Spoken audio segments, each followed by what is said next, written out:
Hello dear subscribers, today I will show you how you can easily turn on Siri to work every time, even if your iPhone is held on face and it can't work. So just go to settings. After you open settings, you need to find here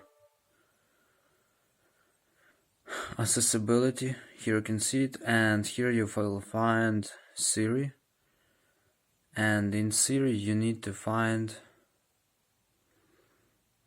always listen for Hey Siri. So just click here turn on, and it will Hey Siri will work every time.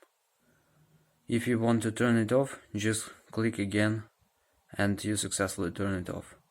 So thanks for watching, have a nice day, subscribe to my channel, click like, and goodbye.